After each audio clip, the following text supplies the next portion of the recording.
I flew across the country for my dad's birthday, only to be told I wasn't invited, so I cashed out on my entire family. 3 days later, I woke up to 53 missed calls. You know how they say family is forever? Yeah, turns out family is forever, until you're 2,000 miles away with a bank account they need. Buckle up, bros. This is going to be a wild ride. So I, 28 male, have been helping my old man financially for about 6+ years now. Not because I'm some pushover, but because we actually had a decent relationship back then. He worked his ass off raising me after mom split when I was 12, picked up extra shifts, never missed my games, the whole deal. When I landed my first solid job after college, I took an opportunity with a tech company in Boston, about 2,500 miles from my hometown in Arizona. The money was insane compared to local options, and Dad was actually the one who pushed me to take it. Don't worry about me. Go make something of yourself, he said. So I did. It started with reasonable stuff. His truck needed repairs, and he was between jobs. The medical bills after his knee surgery when his insurance didn't cover everything. That kind of thing. He was always super grateful, promised to pay me back, though we both knew that wasn't really the point, and never made it weird. I remember the first time I helped him out. His ancient Ford F-150, the same one he'd taught me to drive in, had finally given up the ghost. Transmission was shot, and the quote from the mechanic might as well have been written in another language based on how pale he got looking at it. $2,800. For a guy who was working construction between more stable gigs, it might as well have been $28,000. I'll figure something out, he told me over the phone, that stubborn pride in his voice. Maybe my buddy can give me rides to work for a while until I save up. His buddy, who lived 30 minutes in the opposite direction. The math didn't math. So I called the mechanic myself from my apartment in Boston, put it on my credit card, and texted Dad. Truck will be ready Thursday. Consider it payback for all those 5 a.m. hockey practices you drove me to. When I flew home for Christmas that year and saw him, he actually had tears in his eyes. Hugged me tight, promised he'd pay me back every cent. I told him not to worry about it. The look on his face was payment enough. For the first few years, this arrangement worked fine. I was making good money at my tech job in Boston. He was there for me with phone calls of advice and support, and it felt like we had a solid father-son thing going despite the distance. I even helped him with the down payment on his house because, honestly, I was proud to be in a position where I could do that.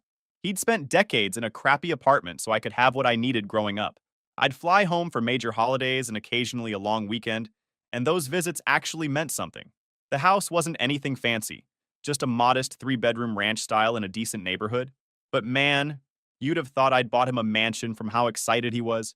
He kept sending me pictures of each room as he fixed it up. Finally have a proper garage, he texted with a picture of his tools all organized on the wall. I flew home every few months when I could.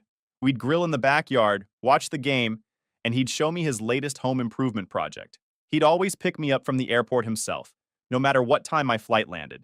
Those were good times. Real good times. Then he met her, the stepmom. Look, I tried to like her. Really did. She seemed nice enough at first, but it became clear pretty fast that her lifestyle expectations were, let's just say, ambitious. Suddenly, Dad was talking about renovations and vacations and upgrading everything from his wardrobe to his car. She was about 5 years younger than him, with the bleached blonde hair and the too loud laugh, always dressed like she was heading to a fancy brunch, even when we were just hanging out at the house. Within 3 months of dating, she'd convinced Dad that the kitchen absolutely needed new granite countertops. The perfectly functional counters that had been there since he bought the place? Outdated, apparently. And somehow I kept getting looped into funding these essential improvements. The occasional help gradually turned into regular financial support. Dad started calling more often, but our conversations got shorter unless they involved money. Still, I kept helping because I'd convinced myself it was just a rough patch. The calls changed too. It used to be, hey son, how's that project going at work? Or, did you catch the game last night? Now it was, hey bud, got a minute? Which was code for, I need something. Then there's my brother. We've never been particularly close, but we were always civil. He moved back in with Dad after dropping out of college, supposedly to find himself, which apparently involved a lot of gaming and very little job hunting. Whenever I'd visit, he'd make these little comments about how lucky I was to have a good job, like my degree and 60-hour work weeks had nothing to do with it. My brother is 2 years younger than me, where I took after Dad, practical, hardworking, likes sports. He was always more like Mom, artistic, restless, convinced he was meant for something special. Maybe that's why Dad always cut him more slack. But while I was working my way through college with student loans and part-time jobs, he was partying his way through his freshman year on Dad's dime. When he dropped out, claiming college was too restrictive for his creative process, I bit my tongue. My brother's creative process mostly seemed to involve playing League of Legends until 4 a.m. and sleeping until noon. When I'd visit, he'd barely acknowledge me, except to ask if I could spot him some cash until his next gigs that mysteriously never materialized. The real shift happened gradually. The grateful thanks, son, I don't know what I'd do without you, became, we were counting on this.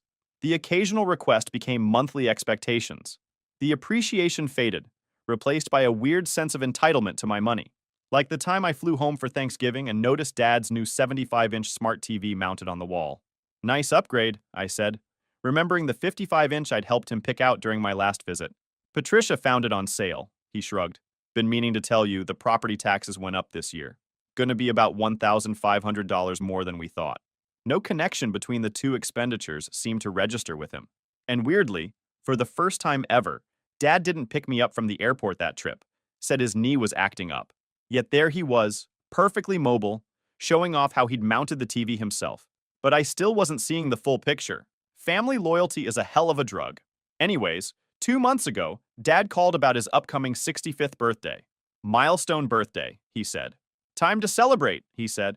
I've been thinking about doing something special, he told me, sounding genuinely excited for the first time in months. Nothing crazy, just family and close friends at the Grand Hotel downtown.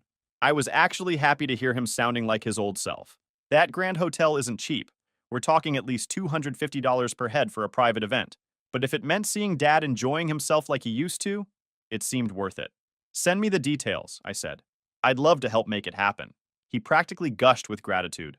Started talking about how meaningful it would be to have everyone together, how he couldn't wait to catch up with me properly, how this would be the start of a better year. It's been too long since we really talked, he said, and for the first time in ages, he sounded like my dad again, the one who used to call just to check in, not to ask for something. I miss that, he said. I missed it too. Maybe this was the turning point we needed. Over the next few weeks, I transferred enough to cover the venue, a cool $12,000, helped pick menu options over the phone, even gave input on the music selection. Dad kept me in the loop about everything. Who was coming, the schedule, all of it. Aunt S is flying in from Phoenix, he texted one day. Uncle R and his new wife are coming too. Family I hadn't seen in years. This was shaping up to be quite the event. This is going to be great, he texted. Everyone's excited. I should have noticed he never actually said, I'm excited to see you there. But I was busy at work, and it felt good to be involved in something that seemed to make him happy. For a minute there, it felt like we were rebuilding our relationship. I didn't receive a formal invitation, but why would I? I was helping plan the damn thing. Of course I'd be there. I booked a cross-country flight, took 3 days off work, and reserved a hotel room near the venue.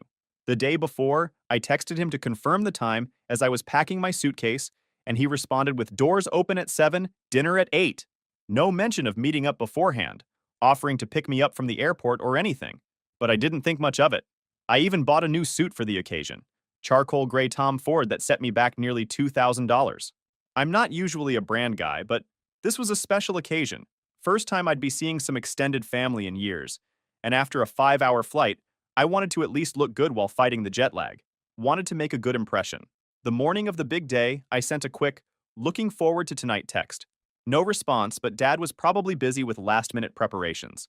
I got a haircut, picked up my freshly tailored suit, even splurged on some fancy cologne. This was going to be the reset our relationship needed.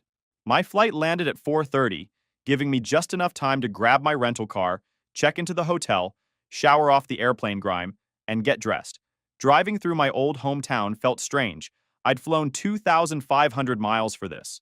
Spent a small fortune on airfare, hotel, car rental, and that suit. But it would all be worth it to finally reconnect with Dad and the extended family I rarely saw anymore. I showed up to the hotel right at 7, looking sharp and feeling pretty good. The place looked amazing. Elegant decorations, professional staff, open bar. Exactly what you'd expect for the price tag. The Grand Hotel is the fanciest place in our city. Old school luxury with modern touches, crystal chandeliers, marble floors, staff who somehow always know exactly when you need something. The kind of place where even the bathroom attendant looks like he makes more than you do. Walking through that lobby, I felt a twinge of pride. Dad deserved a nice celebration, and I was glad I could help make it happen.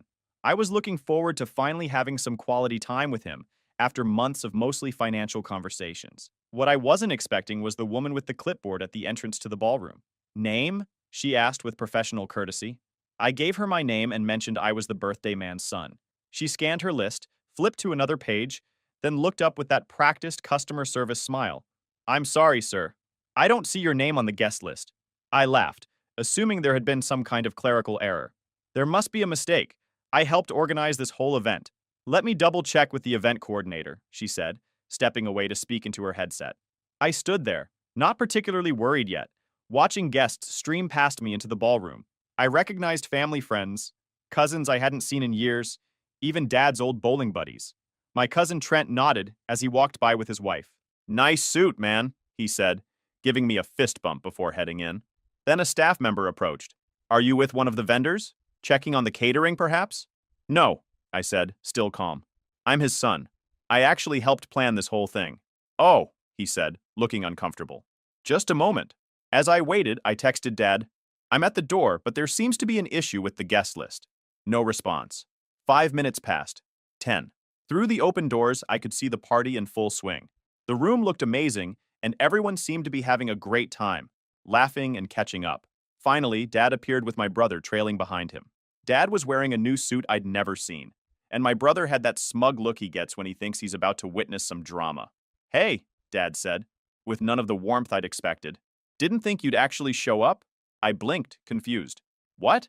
I helped plan this whole thing. Of course I'm here. Dad glanced around, lowering his voice. Look, we decided to keep tonight small. Family only. The words hit like a slap. I am family, I said, keeping my voice level. What are you talking about? You know what he means, my brother chimed in. Real family. The ones who are actually here for him. Not just sending money from across the country and showing up twice a year. Jake was wearing what looked like a new dress shirt and designer jeans, probably paid for with the money I'd sent Dad last month for the urgent plumbing issue. I looked between them, reality slowly dawning. Are you serious right now? I paid for this entire event.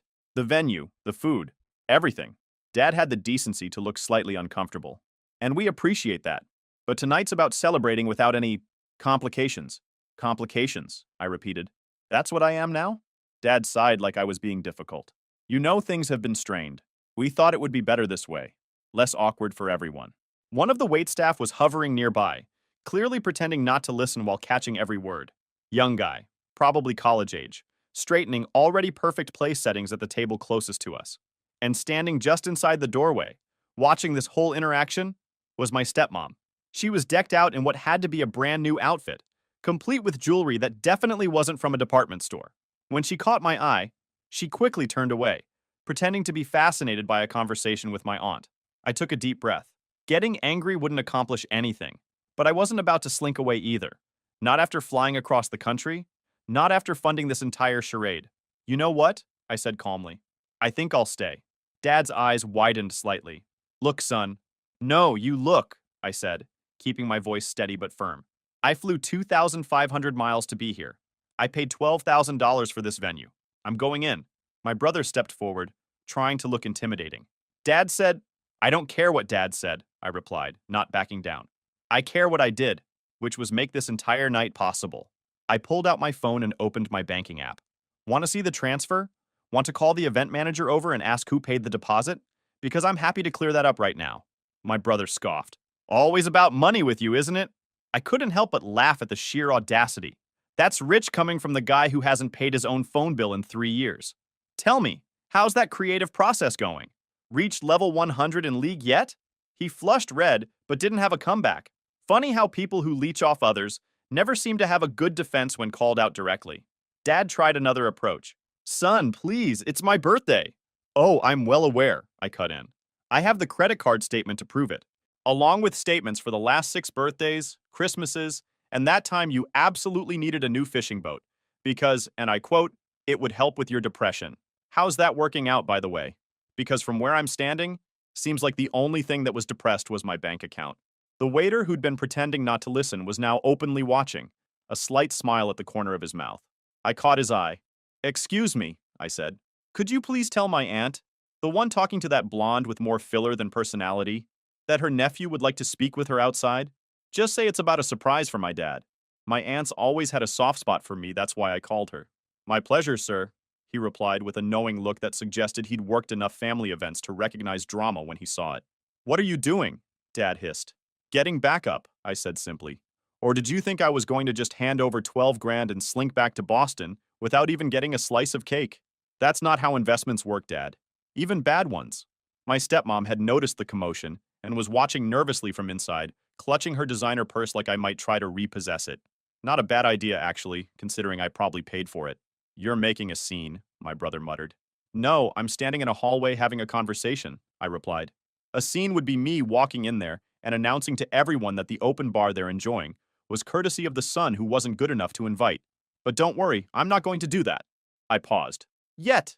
My aunt appeared moments later, face lighting up when she saw me. There you are! We were wondering when you'd arrive. She hugged me tightly, then looked confused at the tension in the air. What's going on? Apparently I'm not on the guest list, I said calmly, for the party I paid for. Her smile fell. What? Dad was just explaining how I'm not real family because I live in Boston. You know, the job I took so I could afford to fund his retirement and my brother's gaming addiction. My aunt's eyes narrowed as she looked between Dad and me. Is this true? She asked him. Dad looked trapped. It's complicated. It's really not, I interrupted. Either I'm welcome at a party I organized and funded, or I'm not. And if I'm not, I think everyone inside should know exactly what kind of celebration they're enjoying. I'm thinking a toast would be appropriate, don't you? Dad blanched. He knew I had receipts, literal and figurative. You wouldn't, my brother said, but he sounded uncertain. Try me, I replied. I've got nothing to lose at this point. You guys made sure of that when you decided I wasn't family enough to attend, but was definitely family enough to foot the bill. Kind of like how I wasn't family enough to be invited to Thanksgiving last year, but was family enough to pay for stepmom's emergency root canal the next week. Funny how that works. My aunt looked stunned. Of course you're welcome. This is ridiculous. She linked her arm through mine. You're coming in with me, right now. Aunt, maybe we should discuss this privately, my brother started. Oh, I think we're done discussing, she cut in with a tone that brooked no argument. My aunt had always been a force of nature. Your brother flew across the country and paid for this entire event. He's coming in. My brother started to protest, but Dad cut him off with a look. He knew when he was cornered. Fine, he muttered. But don't make a scene. I'm not the one who created this scene, I replied, walking past him with my aunt. I'm just the one who refused to be the punchline. As we entered, I saw several heads turn. The whispers started immediately. My stepmom's face fell when she realized I was coming in. My aunt, bless her, made sure to walk me right up to her. Look who I found being turned away at the door, she said loudly. Can you believe someone forgot to put his name on the guest list after he arranged everything? My stepmom's smile was so stiff, it looked like it might crack her foundation. Oh, what a terrible oversight. So glad you could make it. Wouldn't have missed it for the world, I replied with a smile that didn't reach my eyes. Nice necklace, by the way. Reminds me of the one I saw when my credit card statement showed a charge at Tiffany's last Christmas. What a coincidence. She touched the diamond pendant nervously. Your father has excellent taste. Yes, in jewelry. Not so much in party guests, apparently. I turned away before she could respond and headed for the bar. If I was going to get through this evening, I needed a soda. Maybe with a little umbrella in it, just to mark the occasion. What's really going on? My aunt whispered as we walked through the crowd. 6 years of financial abuse followed by the ultimate slap in the face, I said under my breath. I've sent them almost $250,000, and they tried to keep me out of a party I literally paid for. Her eyes widened. $250,000. Yes, I've got all the receipts. Every transfer, every text, every broken promise to pay it back when things stabilize. Jesus Christ, she breathed. And tonight? Just the icing on the cake. They didn't think I'd actually show up. Thought they could take the money and have their perfect party without the inconvenience of my presence. She squeezed my arm. What are you going to do? I smiled grimly. I'm going to enjoy the party I paid for. Stay close to me, she said. I've got your back. For the next hour, I circulated through the party, calm and composed on the outside while my mind was racing. Every time someone said, amazing party, or your dad must be so happy, I just smiled and replied with gems like, he should be, cost enough to put a down payment on a house, or nothing but the best for dad, that's my motto, and his apparently when it's on my dime. I caught my aunt talking intensely with a couple other relatives, occasionally looking my way. Word was spreading. My uncle caught my eye from across the room and raised his glass in silent solidarity. Then he deliberately turned his back on my dad. Small gestures, but they didn't go unnoticed. My phone buzzed with a text from my aunt. Told your uncles what happened. They're pissed. Uncle R wants details about the money. Also, your cousin is sitting with your brother to keep him from making a scene. Team U is assembling. I smiled at that. Team U. Maybe I wasn't as alone in this family as I thought. I noticed my dad watching me nervously from across the room, clearly waiting for me to cause a scene. My brother had stationed himself protectively near the DJ booth, as if I might try to hijack the music. If he only knew what I was actually planning. My stepmom kept trying to steer important guests away from me whenever I got close, which was honestly hilarious to watch. Oh, you must see the photo display over here, she'd say loudly, practically dragging people away mid-conversation. I played it cool, biding my time. I knew exactly when my moment would come. I wasn't going to waste the chance to say my piece, not after flying 2,500 miles and spending 6 years being the family piggy bank. The DJ caught my eye and nodded slightly. The cake was being wheeled in. Showtime. Dinner was winding down. The cake was being prepared in the kitchen. According to the schedule I had literally planned, it was almost time for toasts. The DJ announced, and now, some words from family and friends to celebrate our guest of honor. A few people spoke. Dad's bowling buddy told a story about their glory days. His sister shared a childhood memory. My stepmom gushed about what an amazing man he was, and how lucky she felt. Then, before my brother could grab the microphone as planned, my aunt stood up. I believe my nephew has something to say, she announced, looking directly at me. After all, he made this whole evening possible. There was a smattering of applause as I walked to the front. Dad looked like he was about to have a heart attack. My stepmom was frantically whispering to my brother, who started to stand up but was yanked back down by my uncle. I took the microphone, smiled, and raised my glass. I'd like to propose a toast to my father on his 65th birthday, I began smoothly. Dad, our relationship has changed a lot over the years. I've been thinking about how to mark this occasion, and I realized the best gift I could give you is honesty. I paused, looking around the room. When Dad called me about this party, I was thrilled.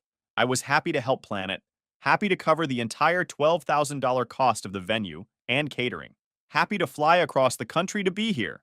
Murmurs rippled through the crowd. Some people looked confused. What many of you might not know is that for the past 6 years, I've been helping Dad financially. It started with small things.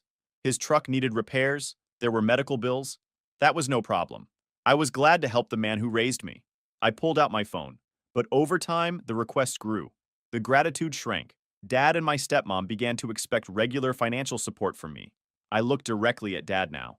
In total, over the past 6 years, I've given you $237,482. I have every transfer documented. Every text where you promised it was just until things settle down.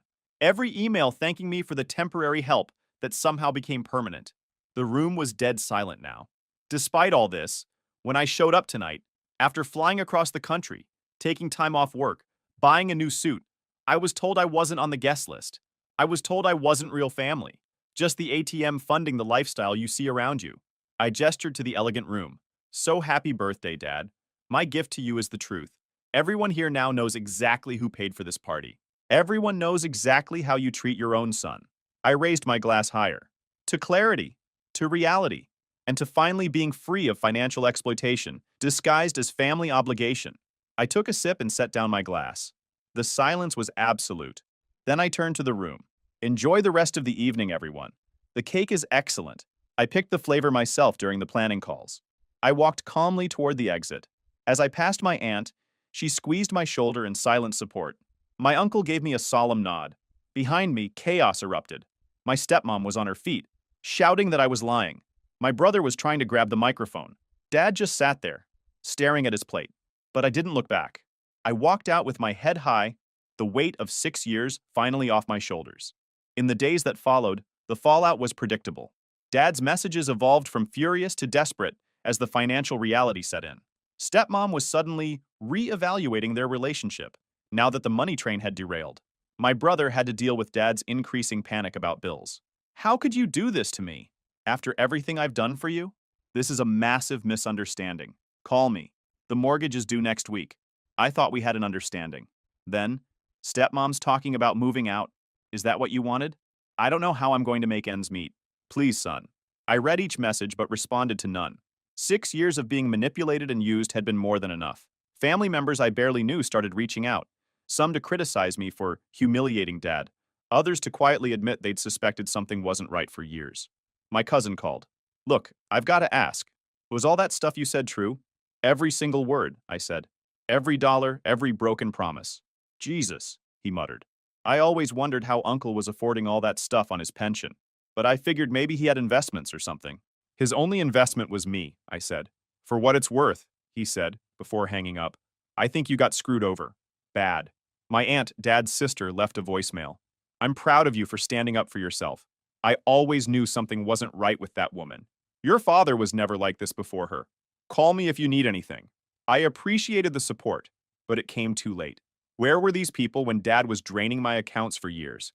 Why had no one questioned how a retired construction worker was suddenly living like he had a six-figure income? The most surprising call came from my uncle, Dad's brother, who I'd always thought didn't like me much. I saw what happened at the party, he said gruffly. Your old man was out of line. Thanks for backing me up in there, I said. The look on your stepmom's face when you dropped that number, priceless. Your dad should have never let it get to that point. No, he shouldn't have, I agreed. Your grandfather was a real piece of work, you know, my uncle continued. Used your dad as free labor in his business for years, promised him partnership, then sold the company without giving him a dime. Your dad swore he'd never be like that with his own kids. The irony wasn't lost on me. Guess some patterns are hard to break. Maybe, my uncle said, but you broke it. Good for you. I responded to none of Dad's increasingly desperate texts. Instead, I took the money I'd been setting aside for Dad's next inevitable emergency, a cool $10,000 that was earmarked for whatever crisis would surely arise, and booked a trip I'd been putting off for years. I didn't even bother flying back to Boston first, changed my return flight to Portland, and spent 2 weeks backpacking through national parks in the Pacific Northwest. No phone, no emails, no family drama, just me, nature, and the freedom of knowing that my finances were my own again. When I got back, tanned and more at peace than I'd been in years, there was a letter in my mailbox, handwritten from Dad. Son, I don't expect you to forgive me. What I did was wrong on every level. The party was stepmom's idea. She thought having you there would be awkward after you and I argued about the kitchen remodel. I should have stood up to her. I should have stood up for you. The truth is, I've been drowning for years. First in debt, then in lies to cover that debt. It was so easy to lean on you because you never said no. Never made me feel small for asking. And I took advantage of that in the worst way. Stepmom left last week, took what she could carry and cleared out our joint account. Your brother's furious with both of us. You for cutting off the money, me for not having a backup plan. He's moving in with friends next month. I've put the house on the market.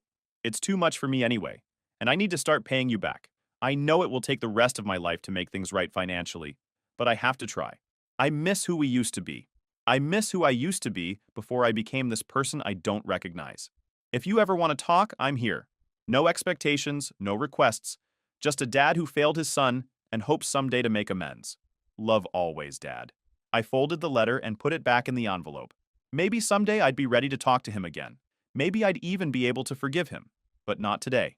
Today, I was calling a financial advisor to set up a retirement account for myself. Today, I was finally putting myself first. People ask if I regret how things went down. I don't. I'm not angry anymore.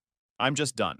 I helped because I genuinely wanted to, because I remembered the dad who worked double shifts to buy me baseball equipment and drove me to college in our beat-up truck. But that man is gone, replaced by someone who saw me as nothing more than a convenient ATM, willing to exclude me from a celebration I paid for because my actual presence wasn't valuable to him, just my wallet. Sometimes the clearest way to show someone their behavior is to simply hold up a mirror. No sneaking around, no elaborate schemes. Just standing tall, looking them in the eye, and speaking your truth. And sometimes, the best birthday gift you can give is the gift of reality.